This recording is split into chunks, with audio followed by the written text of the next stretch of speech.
Well, that's the last of it, I said, breathing a sigh and collapsing on the couch. I am officially toast. I just finished hauling the last couple of boxes into the house from the moving truck. Stacks of them were piled throughout the living room, making a corrugated fortress around me. Unpacking would be another long adventure, but at least we had finally gotten all of our belongings into the farmhouse, so that we could begin the process of starting our new life here.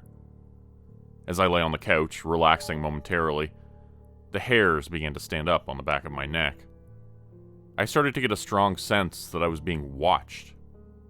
Specifically, from the door beneath the stairs leading to the basement. It creaked open slowly, just a crack, as I observed it back. I closed my eyes, ignoring that paranoid feeling. There was no one else in the house except for us. Therefore, nobody was watching me, it was just my imagination. Yet still, every time I turned away, I felt a tingling and saw a vague shadow in that direction, just barely visible in my peripherals. There was also a feeling of presence that I could not ignore. The door to the basement yawned open wider as if inviting me in. Darkness peered out, blacker than a midnight graveyard. Standing up on shaking legs, I began to walk over to that door, thinking a draft from the basement was blowing it open. I didn't like the feeling of it being ajar. Don't ask me why, but I just didn't like it. As I drew closer, the sensation of eyes watching me became more powerful, as if I was drawing closer to a predator, and my body was telling me to turn away and run. That darkness was too much for me to look at, so I turned my eyes away briefly, but that made the feeling even worse. I couldn't help thinking that if something jumped out from that doorway, I wouldn't see it until it was too late. So I looked back again, forcing myself to focus my attention on the eerie blackness. When I returned my gaze to the doorway, I could have sworn I saw eyes looking at me from the darkness for a brief instant. So quick it could have just been passed off as a trick of the light, but it made my heart skip a beat nonetheless. I slammed the door shut so hard it shook the house, and my wife yelled at me to be more gentle with the old place. Heading into the kitchen, my heart was thumping in my chest, and I told Christine what had happened. "What do you mean you saw eyes down there? There was somebody in the basement? We need to call the cops." Hang on. I was trying to decide if it was my overtired brain imagining things. I thought I'd seen something, but the more I considered it, the less likely it seemed. It could have just been my eyes playing tricks on me. I'll grab a flashlight and take a look. No, you can't. It's too dangerous. Look, the place was locked up, right? So it couldn't have been a person down there. I was probably just imagining things. But I'll take a look just to be safe. Are you sure about this? Maybe we should call the police and have them check it out. It'll take them an hour just to get here. We're not in the city anymore, remember? Besides, there's no way anybody could have gotten in here since the owners left. Not unless they had a key. Just let me take a look, okay? Christine reluctantly agreed and took out her phone, dialing 911 and getting ready to hit send in case anything happened. I found a flashlight in one of the boxes marked camping and opened the basement door. Taking a deep, shuddering breath, I began to descend. Proceeding down the rickety steps, the beam of light showed multitudes of dust motes and particles floating in the air, being kicked up by my movements. Ancient wooden stairs creaked beneath my feet with each step I took, going down and down, deeper beneath the earth. As I did, that feeling returned again. That sensation of something watching me. That unpleasant feeling began to grow and blossom into the worst fear I'd ever experienced in my life as I set my foot down onto the dirt-packed floor of the lower level. The old farmhouse had an ancient relic of a basement, I realized. Since we had moved from a long ways away, we hadn't seen the place in person. This was the first time I'd been down there. The owners had chosen not to include pictures of the basement in their ad, and I was beginning to understand why. Shining my light around, I saw there were old pieces of leather and ragged strips of wire, rope, and twine hanging from the ceiling's crossbeams. Crude wooden crosses assembled from broken sticks and small logs hung suspended from these, turning and swaying gently despite the lack of breeze down in the basement. I felt a presence behind me suddenly and spun around, the air turning ice cold. For a moment, I thought I saw a dark shadow shape similar to a person, but there was no one standing there. Every part of me wanted to get out of there, but I knew I had to make sure the basement was empty. I shone my flashlight into every corner and every hidden space, making sure it was unoccupied. Sure enough, it was. But I did find something. There was a black box in a stone alcove, surrounded by inscriptions carved directly into the foundations of the house. The strange shrine resembled something from a church or a temple, but it appeared darker somehow. Evil. A chill ran through my bones, which seemed to emanate from the stone. Unlit candles and strange black statues surrounded the box, sitting dead center in the focal piece of this creepy, unholy altar. I don't remember taking the box upstairs with me, but nonetheless I found myself back on the main level, holding it in my hands. It looked curious and ancient. The feeling of someone watching remained, accompanied by an odd chill which ran through my bones, almost like the temperature in the house had gone down by 10 degrees. "There's nobody down there," I told Christine, who was waiting for me at the top of the stairs. "But I found this weird box, and there's all these crosses hanging from the ceiling. Tray creepy." "You need to get rid of that thing," she said, holding up her hands to cover her eyes from even looking at it. "I hate it. There's something wrong with it." "Really? What do you want me to do with it?" I asked. "It's just some old box, probably somebody's keepsakes." "I don't care. Just put it outside. Send it away with the trash on pickup day. Just get rid of it." Christine never acted this way. She didn't believe in superstition or curses. She was a self-proclaimed atheist, in fact. But the way she was acting was enough to convince me she was serious, so I didn't argue. "Okay, I'll put it outside," I said. I brought it out with me into the front yard and tried to decide where to put it. I settled on leaving it in the back of the moving truck. In the glow of the lights inside the box of the moving van, I took a moment to take a closer look at the box. It was ice cold to the touch, I realized. The surface of it was slick and black like polished marble, but when I took my hand away, it smudged off like charcoal. There were archaic symbols carved into it, and a lock held it shut at the front. I found myself trying to open it, but was unable to. Distantly, I heard something whispering to me, its voice insistent and raspy. But I dismissed that as just the wind and nothing more. Eventually, I gave up on the box's lock and went inside. My wife looked startled when I walked in the front door. "What were you doing out there? I thought you'd gone to bed. You were out there with that creepy box for like 2 hours. "No." I started to disagree with her, but then I looked at my watch and realized she was right. Unsure what to say, I told her I was tired and must have zoned out. I needed to get some sleep. Trudging up the stairs to the bedroom, I collapsed on the unmade mattress and drifted off into a deep slumber.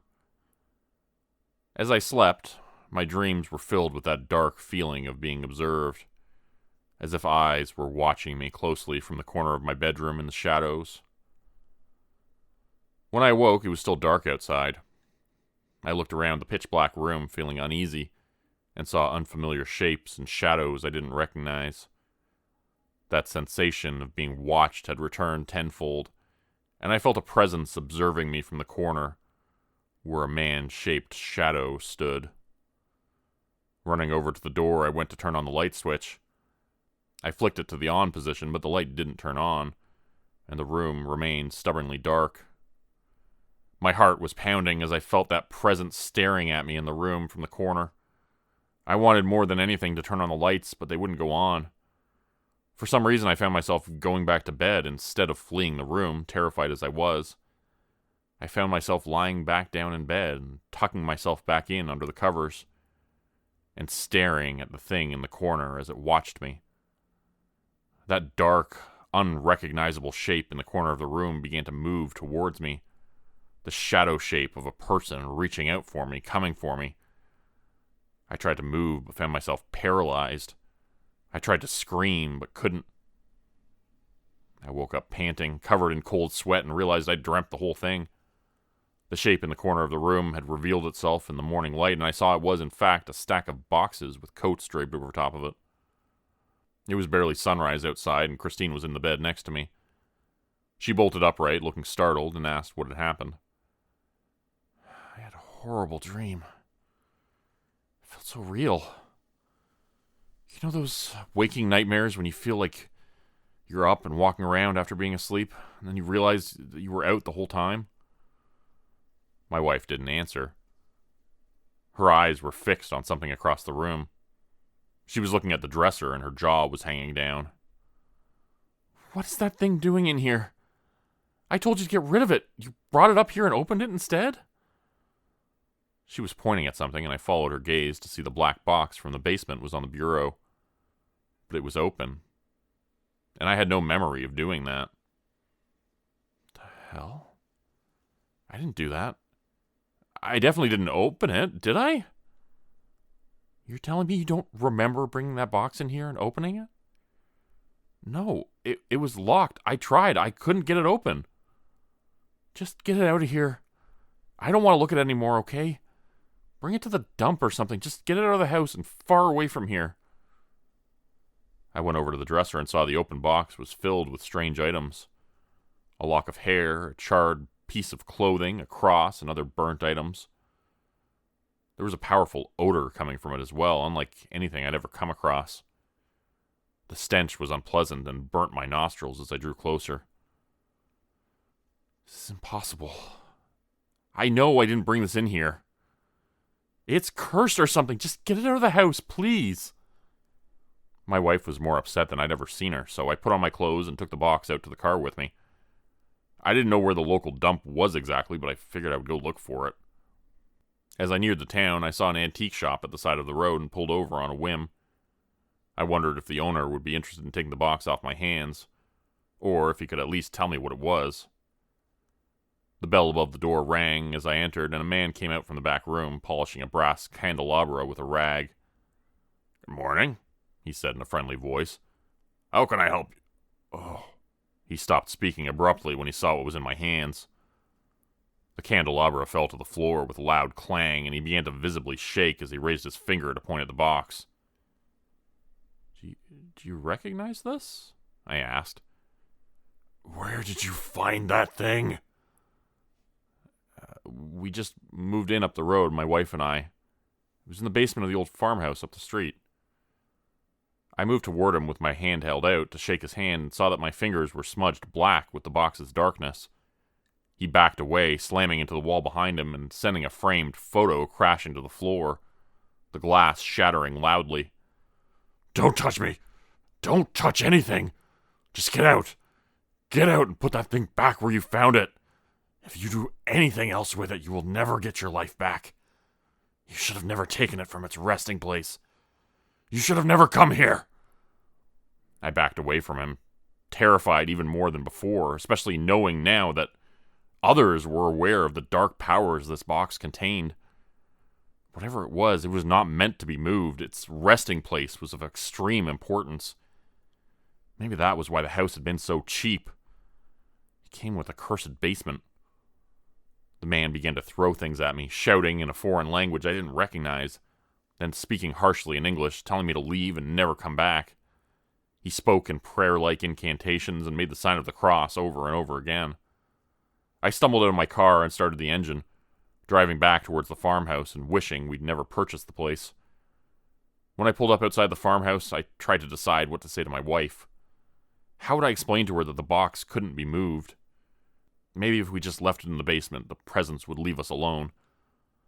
I decided I would just try to sneak it in and put it back in the basement without her noticing. I would explain it to her later, or at least try to. The important thing now seemed to be to return it to its proper place before something really terrible happened. Going back inside the house, I closed the front door behind me as softly as I could and glanced up the stairs. The light was off in the bedroom, so I assumed Christine would still be up there. I went to the basement door and opened it quietly, being careful not to make too much noise in case Christine had gone back to sleep again upstairs. I began heading down into the darkness beneath the house. I was holding the box carefully in my hands like a live bomb, since I wasn't sure what would happen if I dropped it or did anything wrong. Each creaking stair made my heart hammer faster as I trod down towards the dirt floor of the basement. Finally, I set foot down there and looked around, seeing only shadows. The light from upstairs was dim, and it was the only source I had to see by. My phone was in my pocket, and I kept it there, thinking I would only be down there for a few moments. Walking across the blackened space towards the alcove which had housed the black box, I began to feel watched again. It was only then that I noticed that sensation had been gone for a while, as I drove to the antique store and back again. Whatever had been with the box watching me, it had not stayed inside after the thing had been opened.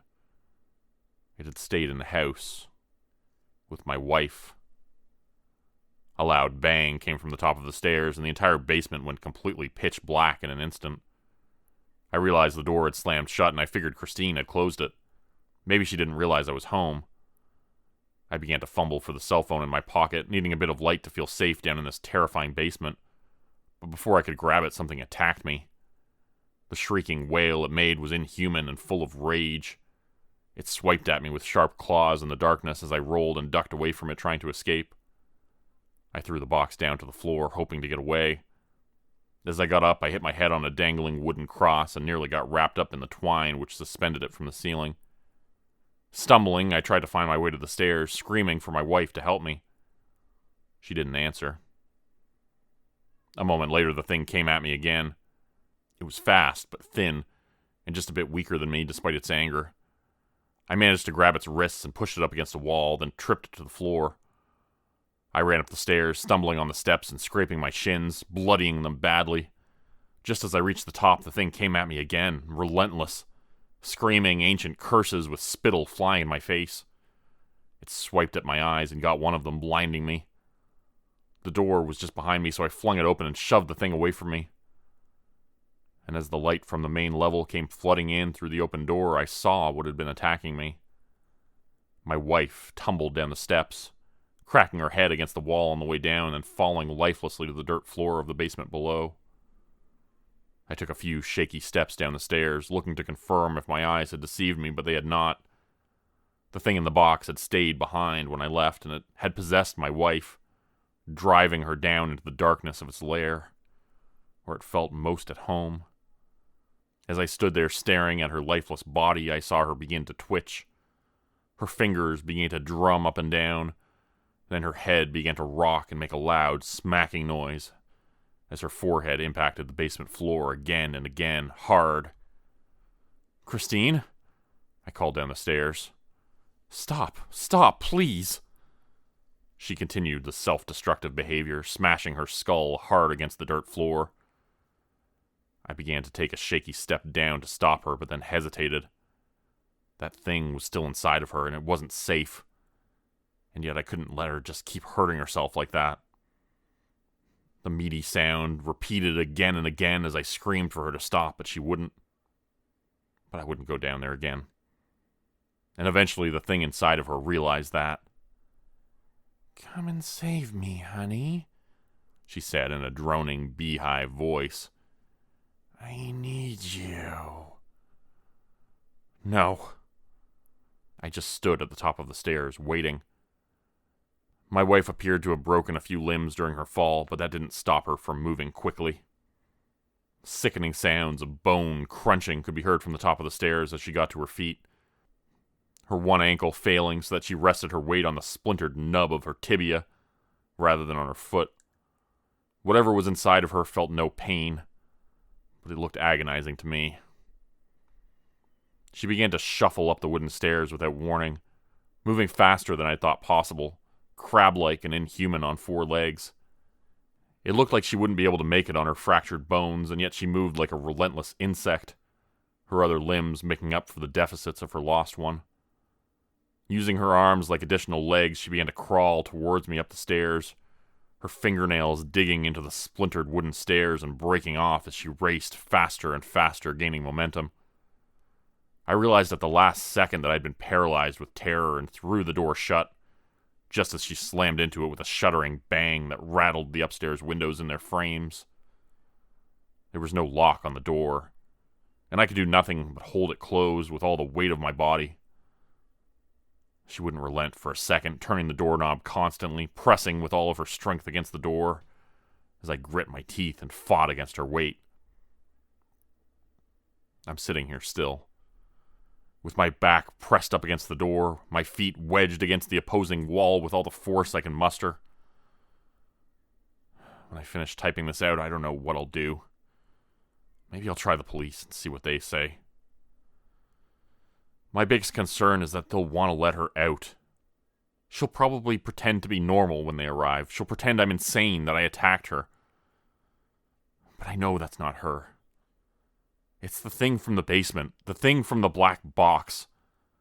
Whatever it is, she can't be allowed to bring it back to the surface. It was locked down in that basement for a reason. And that's where it needs to stay.